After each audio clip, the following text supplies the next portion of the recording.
Hey everyone, welcome back to Corporate Decoder. Today we're diving into a new SEC filing. This one involves an airline selling off its resort. Sounds like they're trying to fly away from a bad investment, right?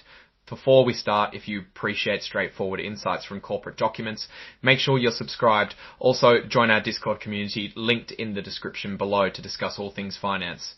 So in this filing, Allegiant Travel Company, the airline, tells us about selling its Sunseeker Resort and some golf courses in Florida. They're getting $200 million in cash for it, and the deal is supposed to close in September. Did they build something they cannot manage? Let's find out.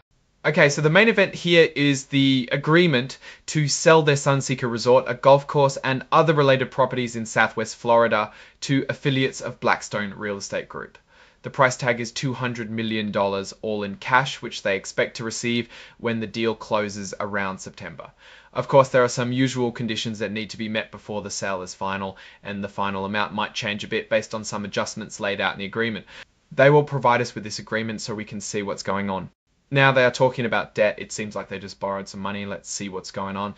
The company, through its subsidiaries, borrowed 157 MAX aircraft. These loans have floating dollars tied to their Boeing 77 MAX aircraft. These loans have floating interest rates, meaning the interest they pay can go up or down, and they have 12 years to pay them back. They also mentioned that they still have about $101 million available of $51 million to interest they pay can go up or down, and they have 12 years to pay them back. They also mentioned that they still have about $51 million available to borrow under these same credit lines. What will they do with this borrowed money? Well, they plan to use it to pay for aircraft deliveries, pay off some other debts, and for general company expenses in the third quarter of the year. And that's all the important parts of the 8-take so let's put this together. Allegiant is selling its resort for a good chunk of cash. Seems like this is a big step for turning around the business. They are focusing back on their airline business. At the same time, they're taking on more debt to expand their fleet. This creates two questions. First, why sell the resort now? Was it not performing as expected, or did the opportunity to cash out at $200 million seem too good to pass up? Maybe they need that cash more than ever, as airlines businesses are tricky. Second is taking on more debt to expand their fleet, a smart move in the current economic climate. Expanding the fleet could mean more routes, more passengers, and more revenue.